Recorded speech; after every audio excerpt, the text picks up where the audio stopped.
I'm Tom Moore from the Bartitsu Lab, and in this particular video we're going to be looking at using the head when it comes to traditional early boxing and pugilism. Now, there are many great uses of the head. When you get your head in control, it allows you to grapple efficiently. So you'll see wrestlers that are always driving their head somewhere, under a chin, under an arm. Using your head is very conducive to positional dominance, being able to move and manipulate an opponent. It's also a really good incidental strike, so whilst preemptively headbutts make a great piece of main artillery, bang, when you're mid-fight, when you're mid-flow, they make really good incidental shots to move people where you want them to. So I'm just going to show you some ways in which you can blend your pugilism and headbutts and hopefully get a better feel for it. Headbutts not being banned until much later on in the boxing process, so much early bare knuckle boxing and even early gloved boxing. Using your noggin by mistake or on purpose is actually par for the course. So it's a great thing to experiment with and play with, and it helps keep your chin bloody down. When you're throwing your nut, typically your chin's down. If your chin's down, you're much harder to knock out. So whilst you're causing injury, you're also keeping yourself a little bit safer, as long as you're headbutting the right bit of the opponent. You don't want to be headbutting their head, you want to be headbutting their face. So underneath their jaw, along the jawline, on the button, on the nose, into the orbitals. That's probably as high as you want to be going, nose and orbitals. But anything there and south, absolutely go for it. So one of the things you might want to think about is the results of a headbutt. Often there are two tangible results. One is that you get a concussive impact. So if you headbutt to the jaw, you'll typically get some brain shake. Much like a punch, you shake their head really fast. If you do it fast enough, you'll knock them out. Nice and simple. You want that velocity of movement. You want their head to move really fast. So when you headbutt, it's not so much about headbutting hard, it's about headbutting fast. You want to give them whiplash. You want to go, whoom! You want them to feel like they're on one of those rides where you go up really high and then you drop fast. You want that shake of the brain, and that's done with a fast headbutt, not necessarily a hard headbutt. Another thing is that you cause structural maxillofacial damage. So if you don't quite clip the button, the jaw, then what you'll end up is smashing a bit of nose, maybe smashing in some teeth, maybe smashing in a bit of orbital bone. Again, you're causing damage and pain. Now obviously that has benefits. It's less useful to you than brain shake, but it's something to be aware of, that nutting someone in the nose causes a different effect to nutting them on the jaw. If you nut them on the jaw, their head will move back really fast. If you nut them on the nose, typically their chin comes down and their head comes forward. So again, bear in mind, if you headbutt someone and the nose and they drop their head, you being able to throw a punch to the jaw now is relatively hard, because most people go, oh shit. Their somatic reflex is to bend at the waist and go, oh my fucking nose. Even just for a millisecond, if you hit them on the nose, you tend to tuck in. If you hit them on the jaw, you tend to rock back. And knowing that, you can then optimize on what happens from there. If you hit the jaw and the head goes back, you've got great shots to the body, you've got great ability to throw, or you could be punching up into the throat. If you headbutt down to the nose, typically the stomach goes in, the head goes down, which stops some of your better head punches, but does offer the opportunity to do a snatch takedown. So again, just things to play with. So we're going to be looking at some of the ways in which we can play with headbutts in traditional bare knuckle boxing. So one of the first is that what we're going to do is we're going to be looking at a contracted arm blow to the solar plexus. Contracted arm blow is the old style version of an uppercut, where instead of most energy coming back out at me with a traditional uppercut, some hooks into him and some energy comes out. Traditional bare knuckle boxing, contracted arm blow, completely upside down, all of the energy goes into him. So what we're going to do, we're going to do a contracted arm blow, then we're going to step to the side and we're going to fire in the headbutt to the side of the jaw. Side of the jaw is really useful because it's a much longer target. If you just always aim for the chin, you're aiming for an inch. If you aim for the jaw, you're working with 4 or 5 inches. So the ability to sidestep and then headbutt opens up a bigger, broader target for you and encourages you to flank. So from here, we're going to move, we're going to do a contracted arm blow, we're going to do a passing step. So I'm going to hit with my right arm, I'm going to step with my right leg past, and then bang, I'm going to smash into the side with the headbutt. So a sideways moving headbutt. From here. And again, I keep my head in that position. I don't want to headbutt and then move myself completely out. So from here, from there, bang, Often you'll also get just behind the ear or on the ear. Absolutely fine. Just make sure you're not hitting the hard bit of the skull. So contracted arm blow, a passing step, so a walking step, here, then a sideways headbutt, bang, from there. One of the best ways to headbutt, as explained to me from my dad, is think of it like a sneeze. Everyone knows how to sneeze. You sneeze every week. And when you sneeze, you use your back muscles, use your neck muscles, you have got velocity.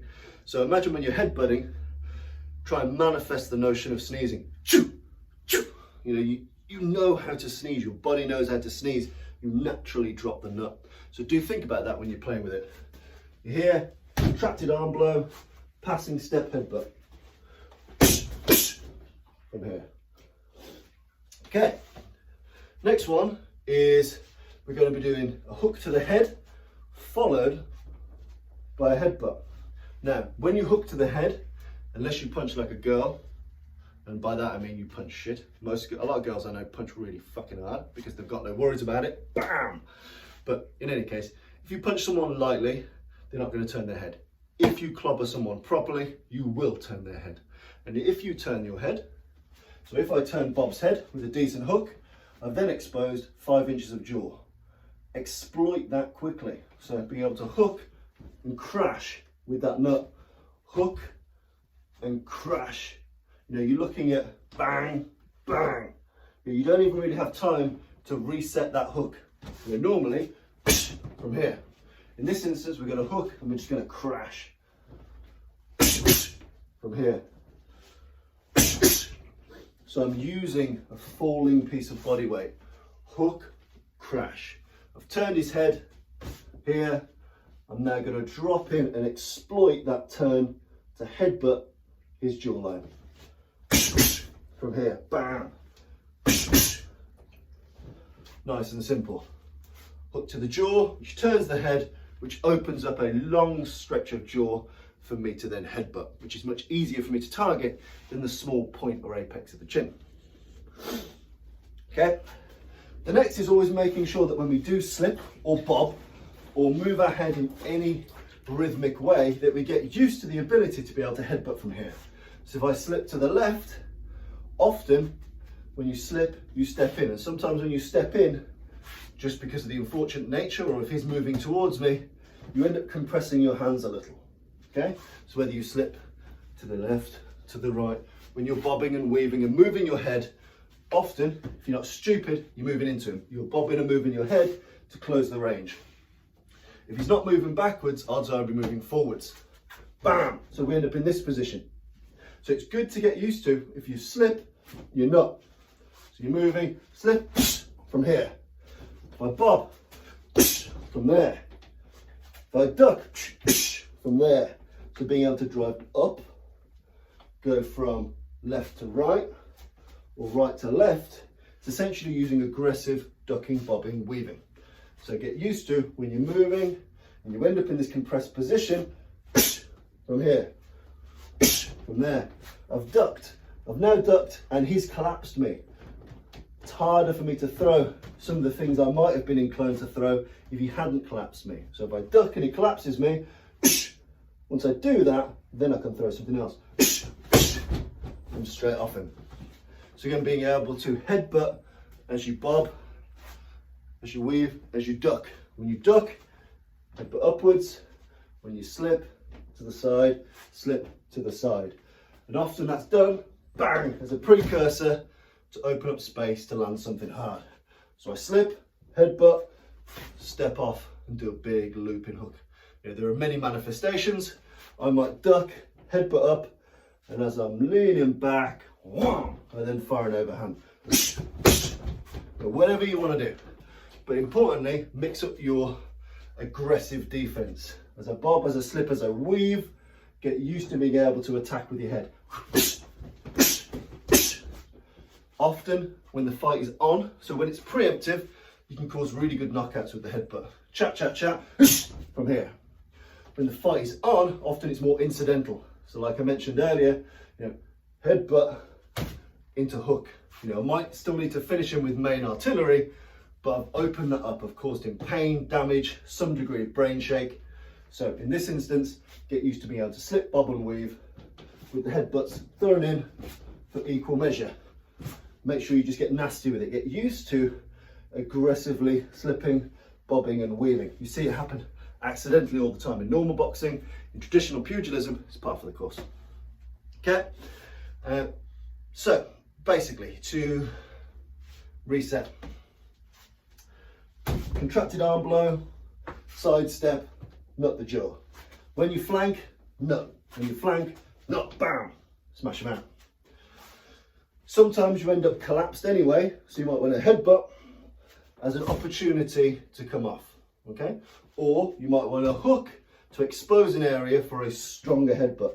So sometimes the headbutt can open the punch, sometimes the punch can open the headbutt. So the versions we did were contracted arm blow, side step off, headbutt. Contracted arm blow, side step off, headbutt. We did the hook to open up the jaw and then crash in with the nut, which I really like. As a preemptive, and also being aggressive when you bob, slip and weave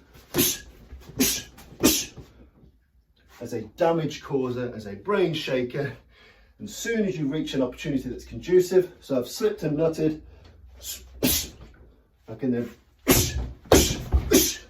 you can open up more options. But I'd say the main thing is get used to using your head aggressively when you bob, you slip, you weave, and get used to being able to immediately exploit an opportunity. So let's say I imagine I crack him with a really solid right here. Bam! And Bob's head has turned, as it should, for hitting him well.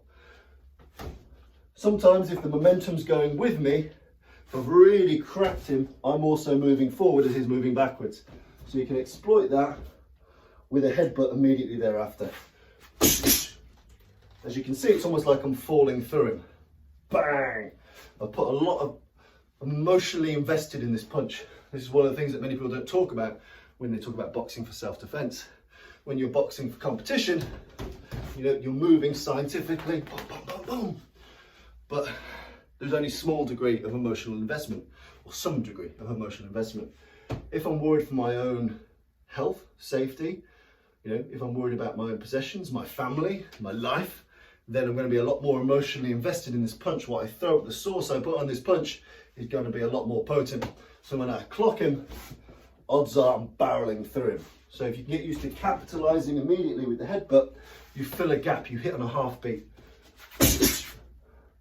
So you're allowing yourself to cover ground. It matches what happens when you punch with emotional investment. You know, you watch combat sports athletes, MMA guys, boxers, BJJ guys, when they fight for real, when they're emotionally invested, they don't hit very scientifically, they plow forward, they move forward.